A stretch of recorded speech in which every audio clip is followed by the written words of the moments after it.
Whoa, we're on screen. How about that? Big hey now. Indeed. What's your up with your background? That's some heavy math going on there. It's just math. It's like crypto's just math. Sure. Some days it See, I is. have a hexagon back there. I'm gonna put it so that it actually could be readable one of these times, and I'll put some fast dual in there. I'll put some tech. Get my alien spaceship back there. We'll do some fun stuff. So what's going on, man? What's going on with you this week? I know all the news is the SAC. The SAC. Somebody Everybody's moved the talking about the SAC. sack.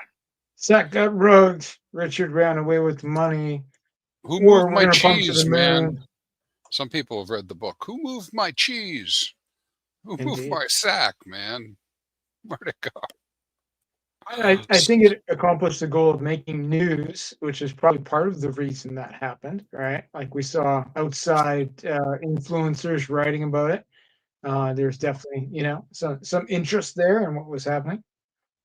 Yeah, yeah. So what do you think is happening? What did you observe?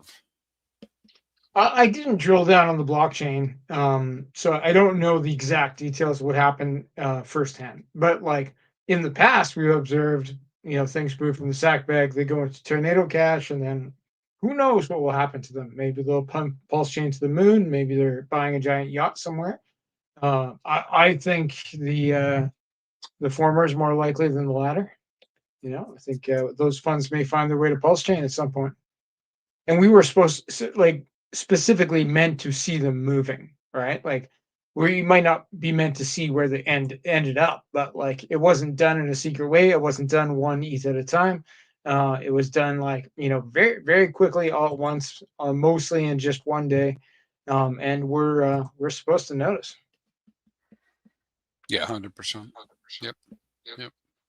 And Richard publicized that wallet. Like when the Ethereum Strategic Reserve website was missing the Pulse Chain sack bag, Richard like replied to that guy very publicly and was like, "Hey, you're missing one of the big ones." And he's like, and that fellow jumped too and got it in there right away. So like, like that indicates to me we were supposed to have eyes on that prize for whatever reason. And Mhm. therefore he would be very aware that we would have eyes on that the prize had moved somewhere. So yeah, what happens next is probably not boring, whatever it is.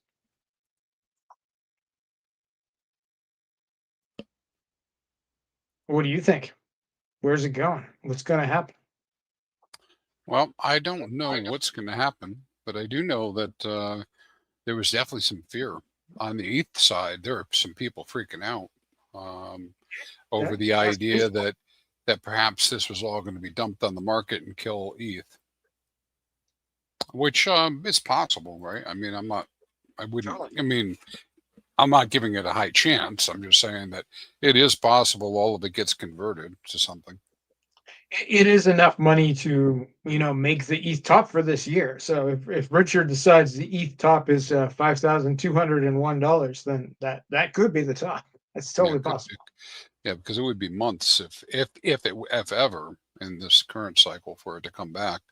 But I don't know. I don't know. I kind of think of it like not a market maker like that. But if I was a market maker like that, what would I do?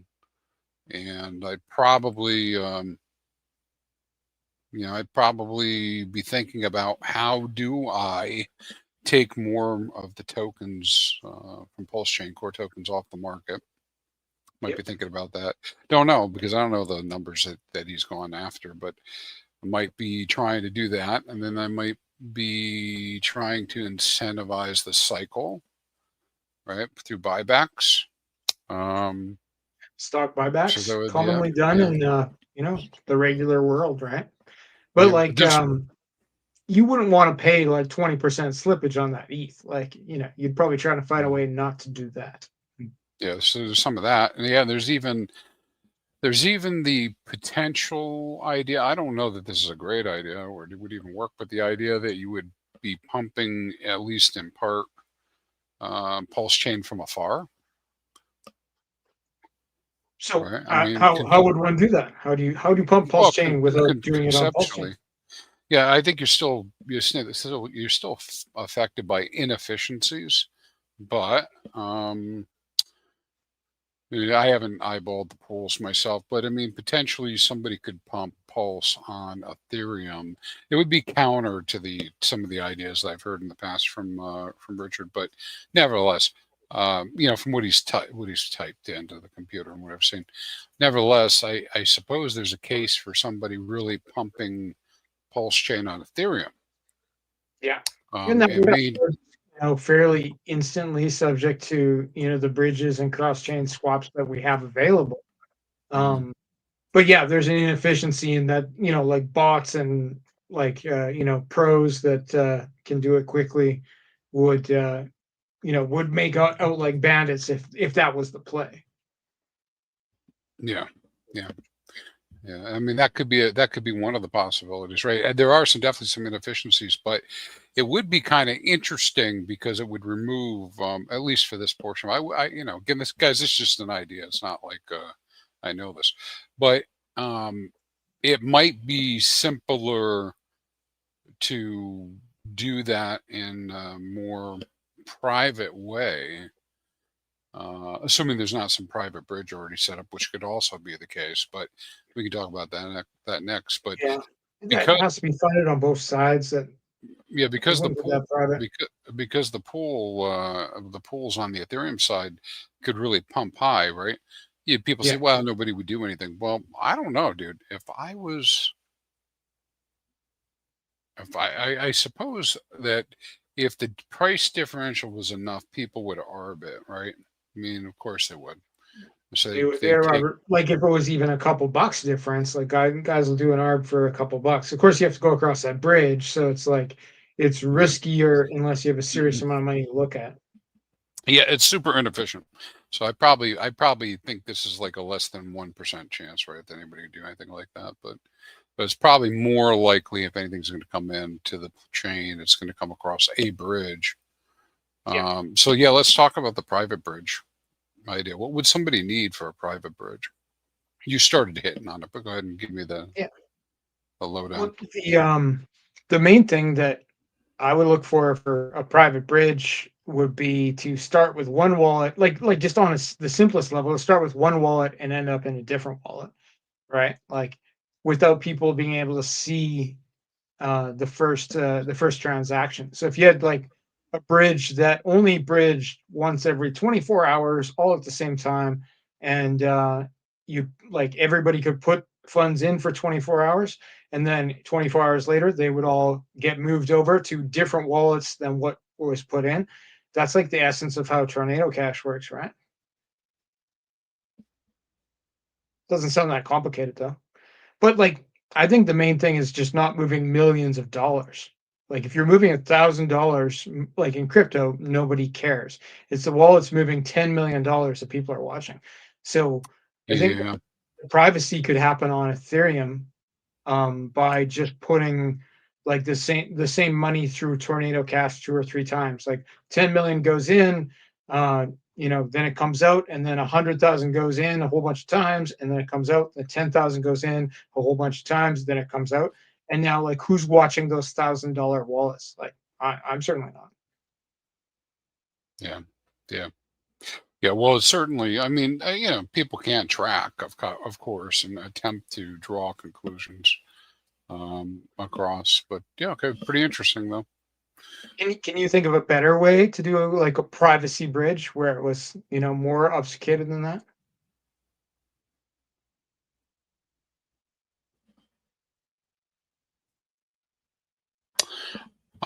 Pure conjecture on my part, Sure. but I could see. I don't think there's a here or there. What I'm going to say, but I think there's a potential for OTC type deals. Things that take place off chain in order to move value on chain. The Yeah. reason I say that I don't see a there here or here or there for it is we really do need more value on chain. as part of the calculation. So I forget what the numbers are, but I think somebody was posting the other day something around 50 or 60 million in stables. And Okay. anyways, we do need more stables, I think, in my opinion, right? So I don't think that singular, like one, just simply doing some $100 million OTC deal would be useful at all, because you're just really changing around the money. Well, what about something like Liberty Swap, right? And I'm not saying they're the chosen one or that they're backed by Richard or anything like that, but he's posted about them before, and I believe they have links on the PulseChain websites. Like, what if there was a deal made with something like Liberty Swap? Like, okay, instead of having a pool of $100,000 of liquidity on PulseChain, have a pool of $10 million on PulseChain, and there was some sort of deal to make that happen, and then the pumping of the chain could happen via cross-chain swaps, like initiated on Ethereum, completed on PulseChain, all coming from the same address like Liberty Swap. But of course, hundreds of people are using that, and you can use it up to $10 million at a time because they have a huge pool of funds on the PulseChain side.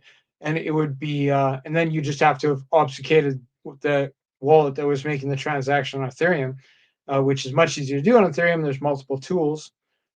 What about something like that? Yeah, I think that's in the realm of possibility. I think you still have the issue that you somehow need to have tokens or coins, whatever you want to call them, on PulseChain.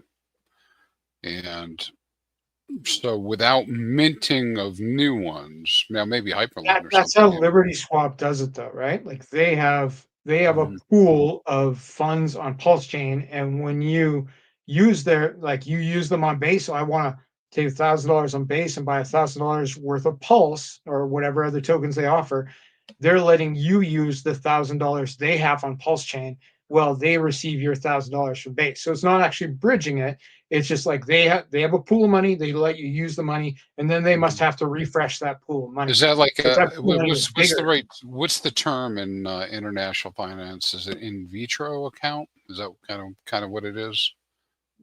Where Yeah, I'm not Well, sure. like if you're in the U.S. and in a bank at the U.S. and you send dollars to another country, right? There has to be a bank on the other end that has dollars. That's why they have such a stranglehold on everything, right? So somebody had to have already banked dollars, and you pay them a Yeah. fee to get their dollars over there, while the bank here takes the dollars. So yeah, something of that nature. Well, I'm not a finance guy, so probably should stop talking about it. But conceptually, yeah, I mean, there's a bunch of different ways, but I do think it's necessary um, to have more backed, minted, trustable stables on Pulse Chain, with a nod to all the ones that already exist, right? So I'm not like down in the ones that exist, whether they're yours or somebody else's. I'm just saying, in terms of value, right? That's a big measure. Mhm. Yeah, agreed. We see some people in the chat over there. I think I don't know what Hex Wizard's talking about, something at a glory hole or something. Let's see what else. Don Swan from Melbourne. Hey, Triplet Dad is smoking a cigar somewhere. NJ Yeah, Dub says I think I know where. Liberty Swap has a railgun privacy protocol coming out soon. So They did mention that. That's a good point. maybe That that's coming too. in between all these things. That's so weird. I see you out there, Mr. Frank White. Busy man out there. Speaking of Yeah. busy, you've been pretty busy today. Again. Yeah, not as busy as last week. I think I'm only on engagement number 3, so not including dev meetings and other things. But yeah, been getting out there. I started doing regular streams with Vibra Finance on Fridays too, because he Woohoo! has a Fiber. cross chain audience. I think that's important right now. Mm. So I have like Crypto Empress and now Vibra Finance that I have regular spots with, and it's like yeah, we get more eyeballs of people who aren't just interested in PulseChain. It's not a bad thing. Yeah, I like that idea too. Get in front of people. You know, I don't. Hmm, I think with the kind of content that I do, this is probably not going to be the norm. But I am trying to myself shoot into in TradFi. I'm trying to build up the content to start talking more about that actuator protocol and the bond, you know, coupon bond trading, and potentially, you know, get some penetration out there into the TradFi area. Thing is, I'm not an expert in that type of finance, so I got a whole bunch of stuff to learn. But I do recognize that that protocol looks an awful lot like TradFi bonds, right? Which is why I started calling them super bonds, HEX super bonds, you know, at one point. And there's just this idea, you know, that could be a whole bond-like market, which is pretty cool. So my week has been a bunch of streams, a lot of work digging into the actuator protocol. We lost you. We lost you now. Yeah, I know. You got the brand new mic.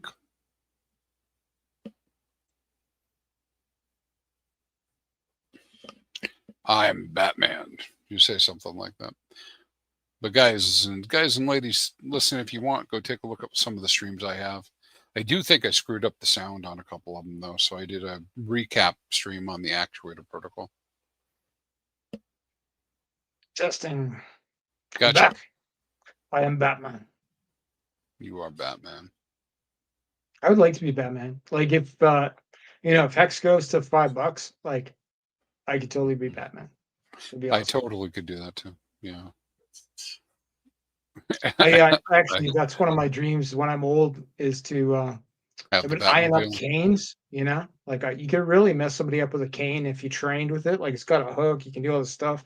You could have like a Batman cane with like special features, you know. Yeah, but wasn't that Alfred? Alfred did that. Oh, Alfred, yeah, in some of the cartoons, or he had gadgets, but yeah, fighting crime in disguise. Yeah. That sounds like a good use of funds. Yeah, it'd be fun. It'd be fun. So, all right. So I've been doing actuator. You've been doing reaching out to other chains through Vibra Finance.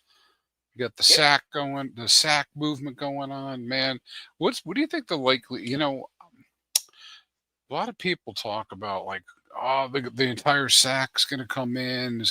I don't see it that way, man. If I was managing that, I don't know what I did because I don't have all the information, but I would think that an awful lot of that treasury needs to be kept in reserve. I think people need to not know how much is in reserve, right? Which is like perhaps part of the plan. Is, you know, or to maybe have an idea of some amount, like, oh look, there's $50 million here, but not be able to see every penny and how it moves. So like if you were deploying like a lot of money, but you did it in small chunks, you did it in such a way it was hard to track, like, you know, people, it makes it harder to front run those transactions, which I think is probably the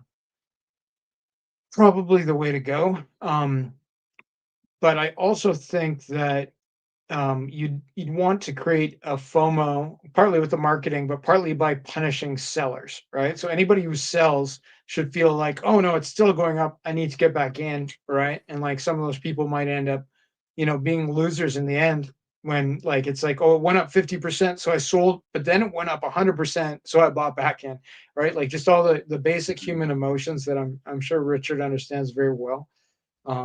So yeah, the initial batch of people who get out at SAC price or what have you, like those people are very likely to be customers at twice SAC price, I think statistically, and so on and so forth. Yeah, that could be really true that could happen that way.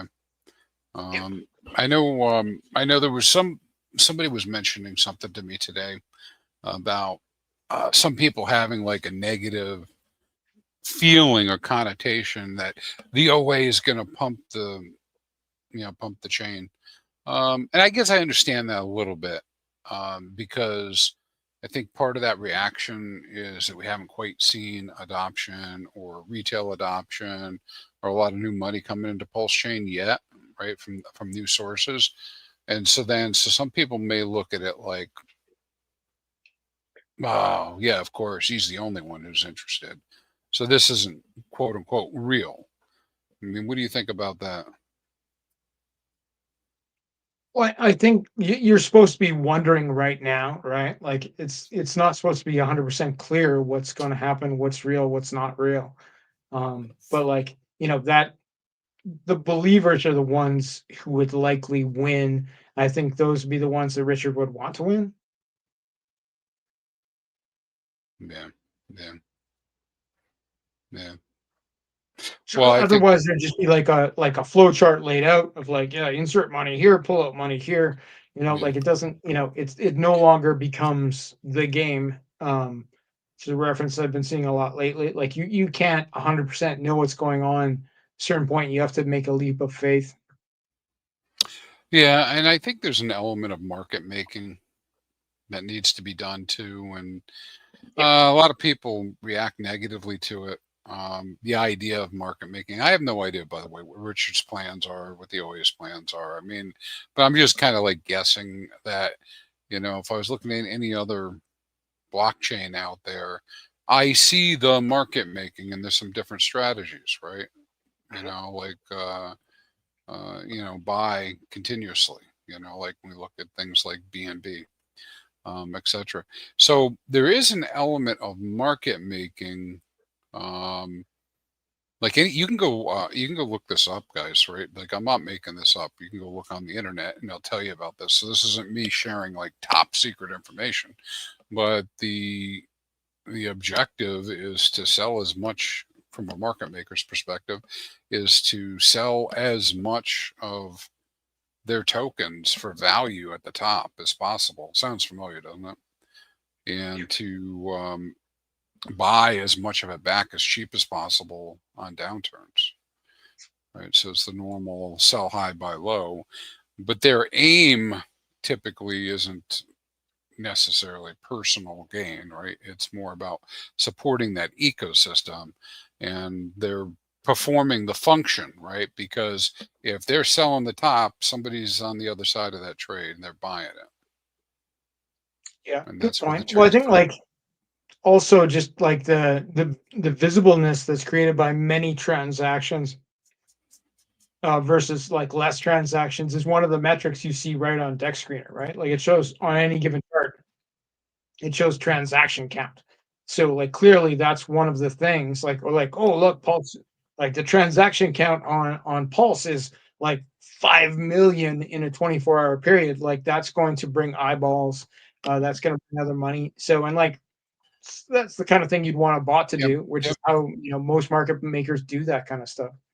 Yeah, yeah. I started playing around with that myself with individuals tokens, but I might extend it out. Where I'm tracking like how many transactions for a particular pair in the last Yeah, 24, 6, last hour, and then when you see like an increased ramp up of transactions in the direction of price, you kind of know what's going on.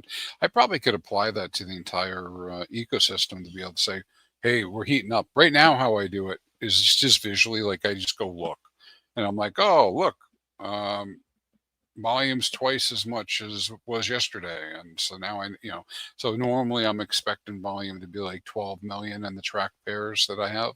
And so yeah. then if I see it up at 20, I'm like, oh, it's doing pretty good.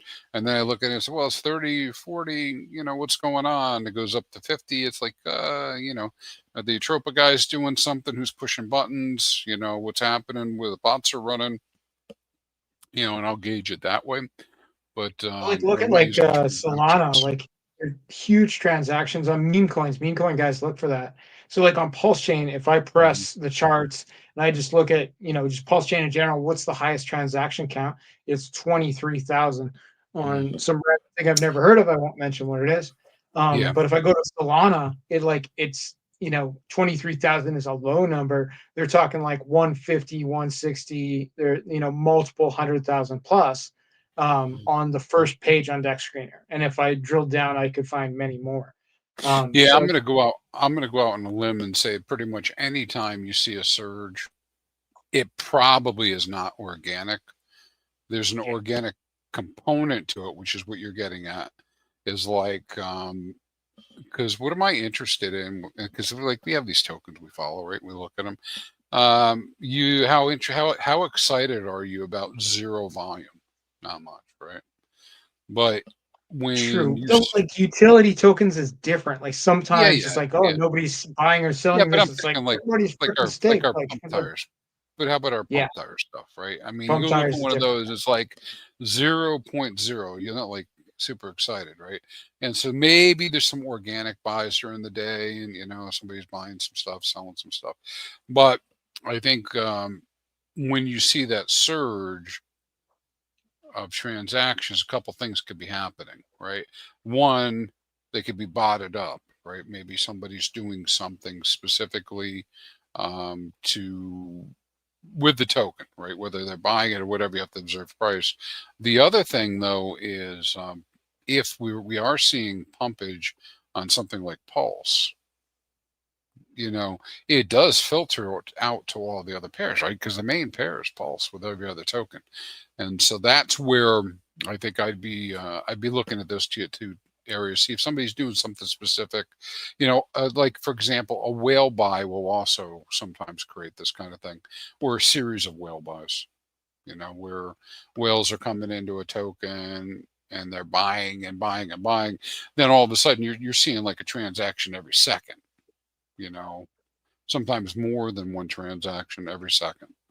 Well, the whales are creating ARB opportunities, right?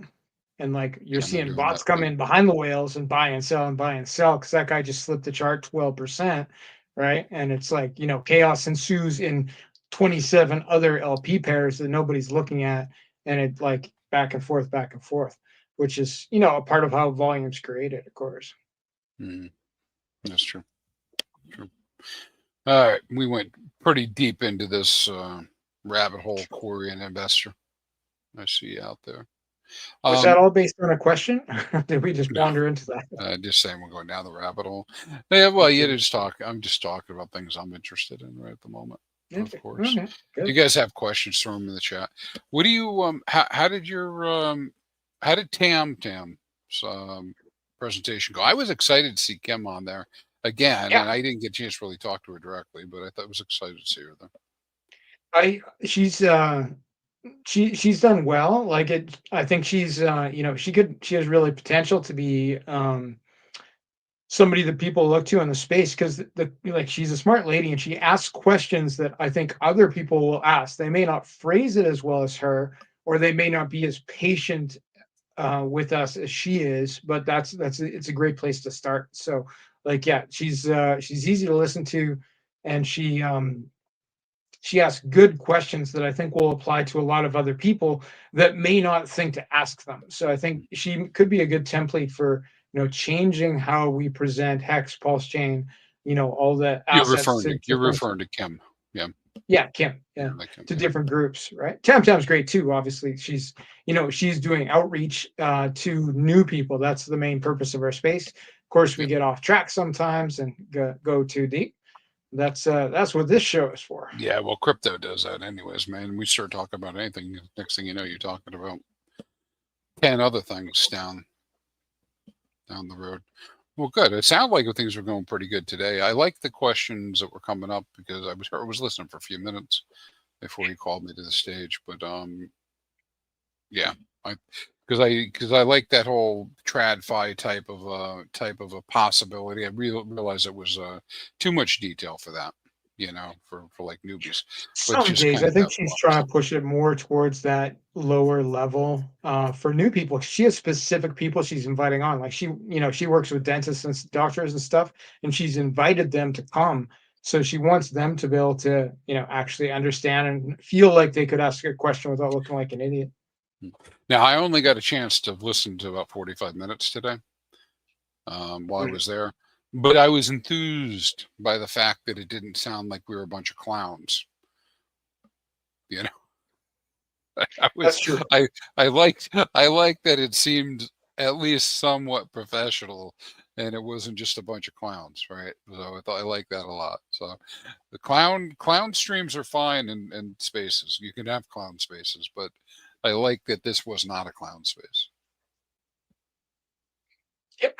Yeah, indeed. Yeah, it wasn't just people fighting about dumb stuff, which, keeps people engaged, but yeah, we need some spaces like that where it's strictly informational and not conflict for conflict's sake for entertainment purposes. Yeah. Yeah. Well, I like the angle we did. Shout out to Johnny Chaos, buddy. Um, Who else is in the we chat? we did talk about the chaos theory while we are on that particular space. It's just for a few minutes about the random pinata theory. A lot of people guessing. I still haven't looked up the information, but a lot of people guessing what might happen in the future with the OA and staking, and we really don't know, right? Until the OA does whatever the OA is going to do. Yep.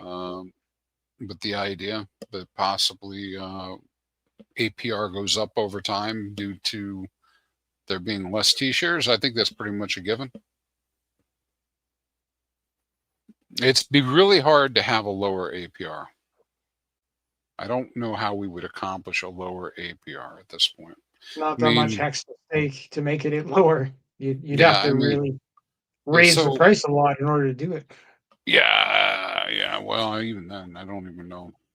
Yeah, I don't know that in terms of hex APR, I'm not even sure you could really make it go any lower. So it really only can go up, I think, for all material, all intensive purposes.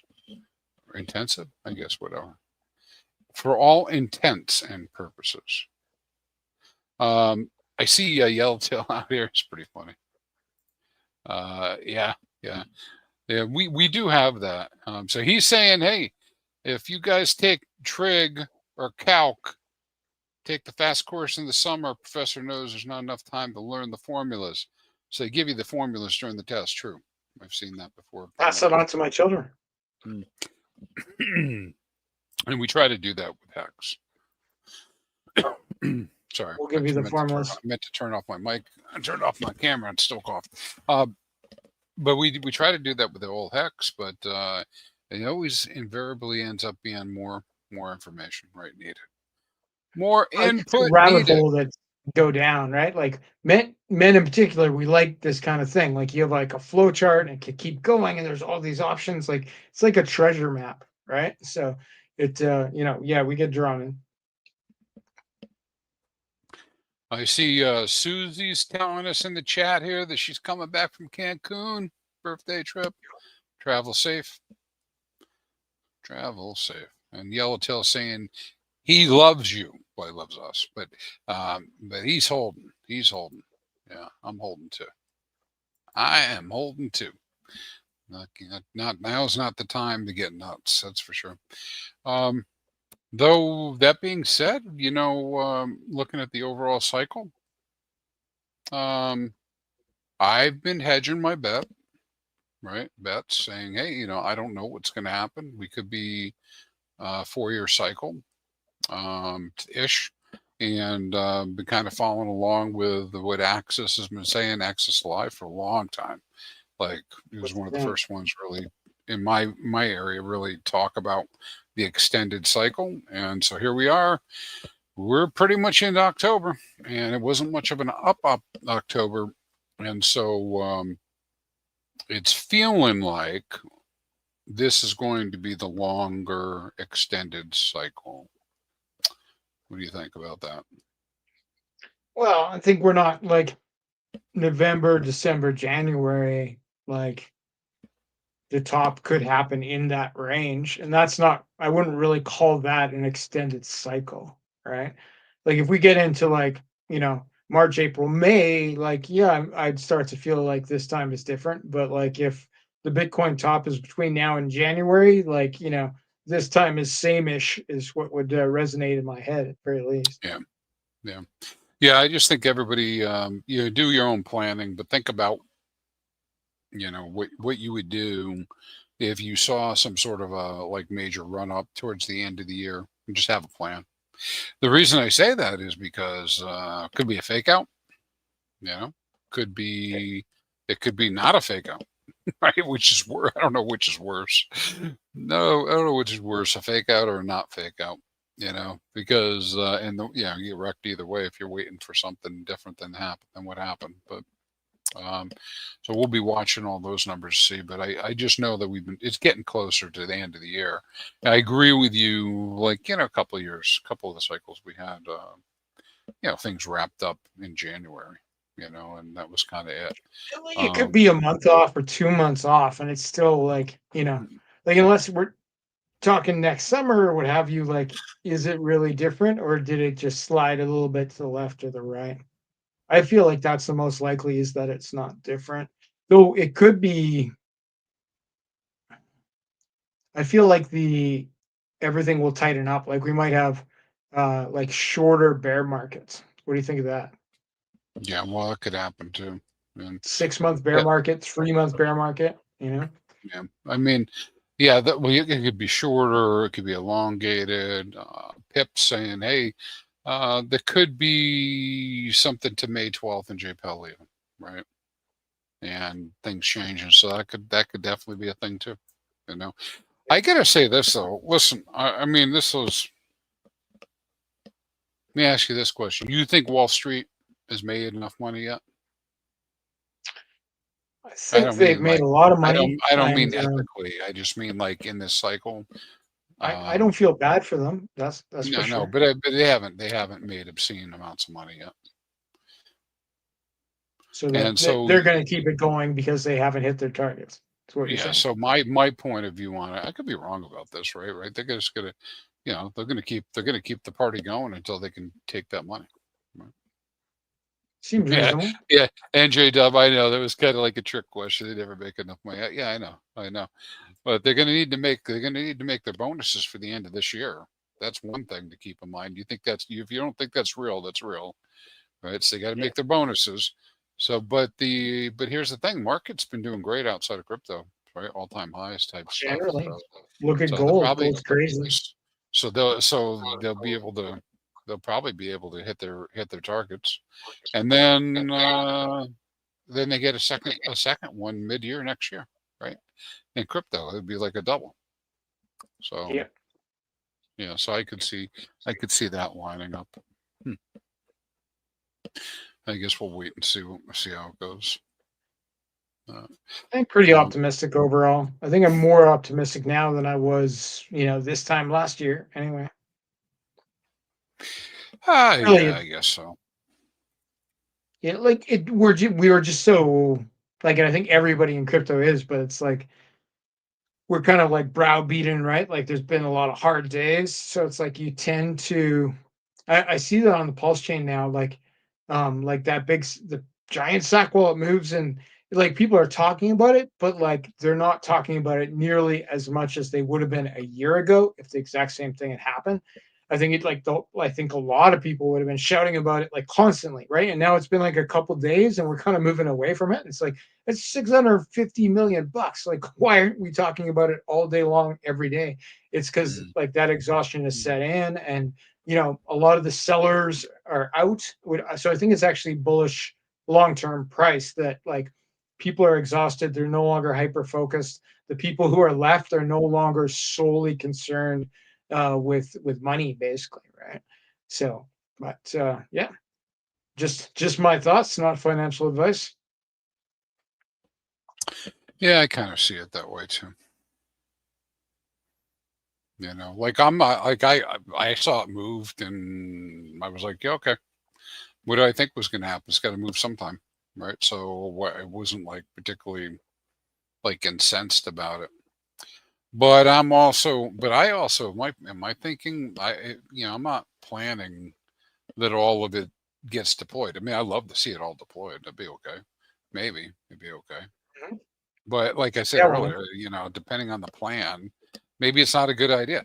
Maybe it's not a good idea to take all the value that's on, in that SAC wallet and put it on PulseChain. Maybe that's not a good idea. Maybe there's some benefit to keeping a hedge outside of the PulseChain so that you don't get locked in. Right? There's a lot of strategy type stuff, right? So I don't know, but I don't travel in that circle with those guys, so I don't know, you know. Yeah, there's some bigger macro thoughts to what to do. But like there's been so many ideas that like unless you're an expert on human behavior and macro marketing and it's going to be pretty hard to say what is the perfect play. Mm, But I think if Richard can do it in such a way that you know for every million that rolls in from that SAC wallet, if that's what's going to happen, if that's what somebody decides to do, that a million follows it from like outside investment, right? Because yeah. there's FOMO in the market because of what's happening, and just other things in the system. Yeah, Pip. Yeah, I'll tell you what, dude. This I assume, dude, but actually, Pip, I don't know. Doesn't matter. But anyways, Pip, yeah, it would be some funny shit when all of that gets bridged in and all of it buys PHEX. That would be that would be it, man. Funny. I'd be like, oh man. I'd go pretty crazy for that, man. I'd be like, oh my God, can you imagine? Oh, that would hurt some people's brains, man.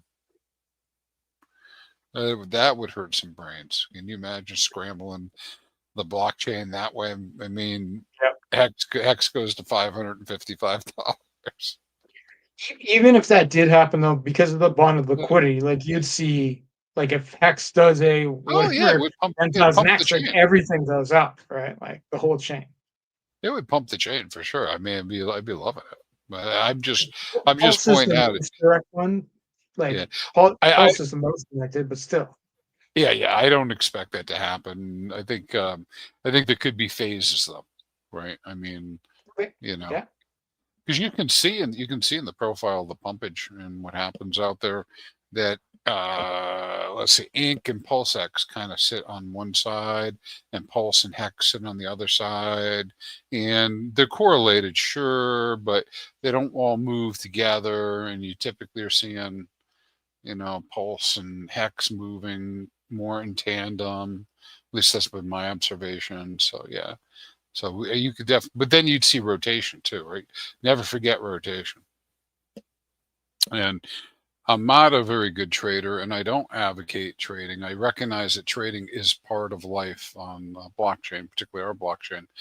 But people, be careful. Be careful because aside from the normal stuff, just in general, trading chops you up, man. You just get chopped up. What does that mean? It just kind of refers to either the visible or the non-visible loss of value that you get from trading. Besides the fact you can make a big mistake, anyways, right? Like the one Traders time. get wrecked. That's Well, and invariably it ends up being a stereotype, but true. You know, yep.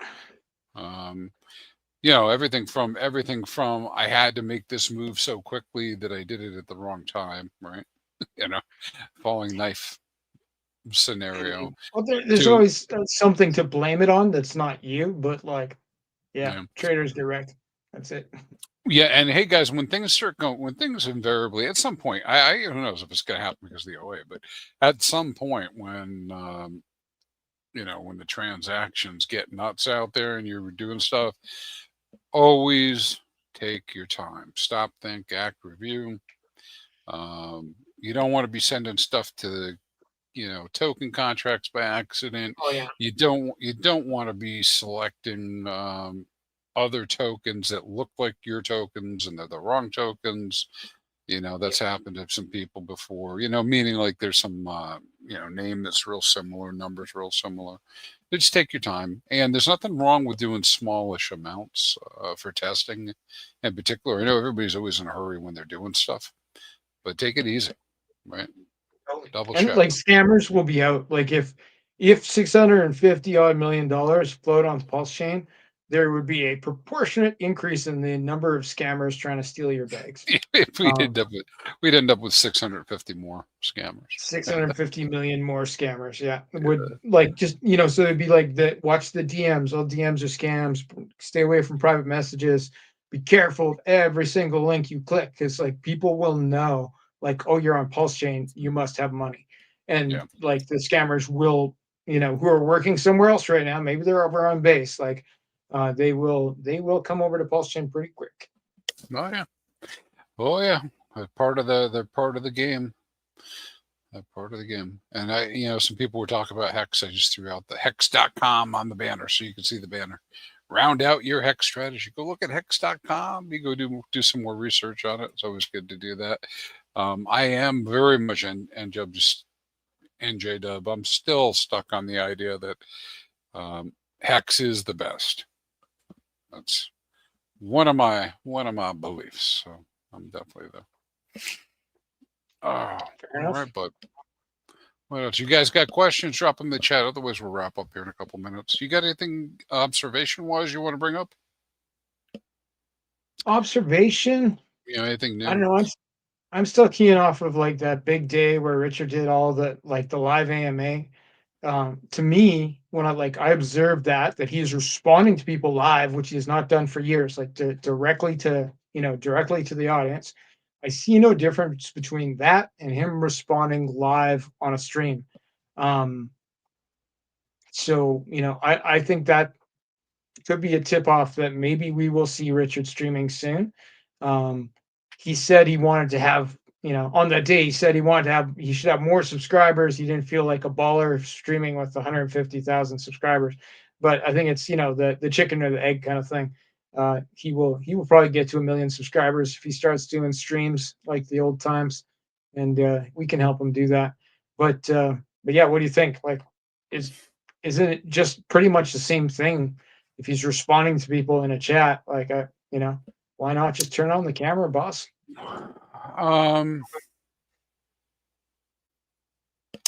It could be that he's not familiar with the concept of streaming on X.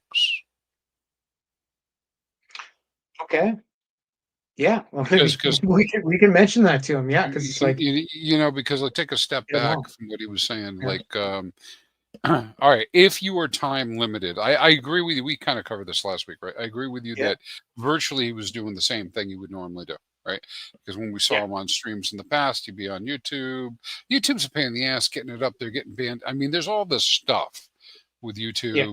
It's not hard to do this, but it's a little bit of extra effort, right? And so I don't think you're going to see an X type of a thing like he did, and YouTube's, right? Because that's too much to do, right? It's too repetitive, right? And so then you say, well, isn't it just the same thing? Yeah, it's kind of the same thing, but you lose something by not having the visual. Right, because there's body language and tone and all this other stuff, right? So having the visual is important.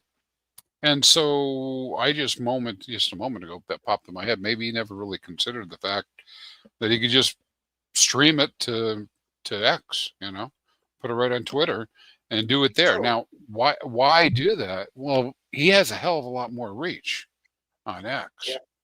And like maybe he doesn't know, because it's been a couple of years, that there's just a button on StreamYard where you can be like, I'm on YouTube, also stream it to my X account, right? Like it's or just go to X. You don't even have to go to YouTube. True. I've never done that. I'm not sure how if that's a good platform or not. Yeah, but I think the space, like Dewey Scum saying, the spaces could be really huge, and I think that he probably does know the deal, Dewey, but I think that probably would be a better solution. I'm sure he can get tech helpers. I suspect there'll be some volunteers. So, yeah, well, I'm sure he's saying probably knows, but we don't know what's in his brain. Why he's doing what he's doing. But I'd like to hear more from him. I guess I'm a sycophant. Is that right? Sycophant? Perhaps. Perhaps. All right, boss. Okay. Thanks for coming, guys. I think we're going to wrap it up. He had to put this out here right there. right at the end. Hexagon lost in Asia. The ETH is gone. However, you can't hide 600 billion in hex stakes on both chains. Yeah, yeah, That's true. that's for sure. Hey, you know I don't know, man. I hear so many people quote numbers and stuff now, and I'm like, I don't even remember these numbers. Like I hear people like talking about 2 million ETH came in the adoption amplifier, and I'm like, I don't even remember that happening. I was there. So I think people conflate a whole bunch of stuff. You know, I was there virtually, right? But I think people conflate a whole bunch of stuff in numbers. So yeah, so it just made me laugh when I was thinking about that today. Because somebody was talking about how he had 2 million ETH. And I'm like, that's a lot of ETH, man. From the adoption amplifier. I don't mean from anywhere else. It's before my time. I have no idea. Yeah, I don't know. Believe it or not, I actually have the adoption amplifier data. I grabbed it all. I have it up on in my data set, so I can just go look. But Can for it be some found on reason, hexfire.io? yeah, it can. Sometimes it can be.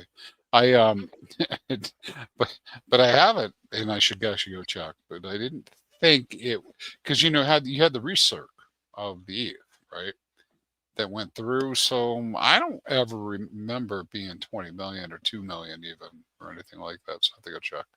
Maybe it was just a mistype. Maybe I misunderstood what the person was saying. But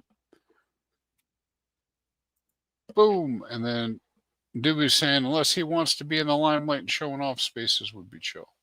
Yeah. I think he does want to be in the limelight and show off. From what I've seen, that seems to be one of the character traits. So Yeah. I would not be shocked. Yeah. Well, playing the role. If you're going to play the role, and I got to tell you that if I'm going to play the role of adoring follower, I need him to be streaming. Agreed. Man, I like him and I like what he's done, and I listen to all this stuff. But I mean, just put myself into that. Am I going to get giddy? I ain't getting so giddy with periodic posts, right? I mean, I try to retweet stuff that I'm interested in and whatnot, but I'd be like a little girl. Well, sorry, ladies.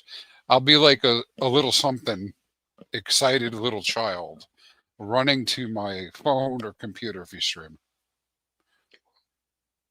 Yeah, no, I think there's a certain human element to streaming with a camera that Twitter Spaces does not capture. I'm Yep. not a huge fan of Twitter Spaces, to tell you the truth, because this feels much more impersonal. I think it makes people braver. You get more cranks in a Twitter Space than you do on a YouTube camera. But it just doesn't feel as much like I'm connecting with that person. Yeah. Yeah. Well, if I can't tell you for sure he streamed every day, but he seemed like in the early days he was like a daily streamer, and Sounds like a good thing. came pretty close to that. And then even the game theory gang, right, with Kareem and Maddie and everybody, doing their nightly thing. I mean, it was stroking, but I mean, it was like a nightly thing, You guys did that every night? It was nearly every night that they were doing Okay. that. I wasn't That's part of intense. that. I wasn't part of that, and I forget what he even Oh, called really? it. Okay. But that, Yeah, I don't. I was thinking you're such an OG. You've been here forever. I'm the new guy. not streaming, not streaming. Really? Okay. I just hit my 3-year anniversary. So Oh well.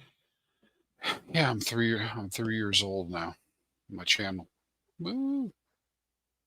So Not bad.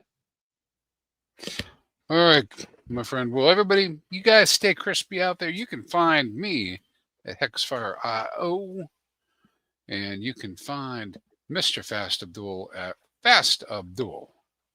Yep. On X or via one of my websites, incprinter.com or 2phux.io. Links to Telegram, etc. I will not DM you. That's a scammer. Everybody stay safe. Yeah. Stay safe out there, guys. You guys stay crispy, and we'll get a message from T here at the end. I like T. I should get with KR and ask him to help me make some more of these. This is a funny little video. Yo, T, urgent hex buy signal. Charts flaming hot. Golden ratio, huh? That's how legends stack T-shares. Get them while they're crispy, folks. This window won't stay open long. Stake smart. Win big. Time rewards those who act. Stay crispy, Hexicans. You gotta move it, move it! Feel the rhythm of the blockchain.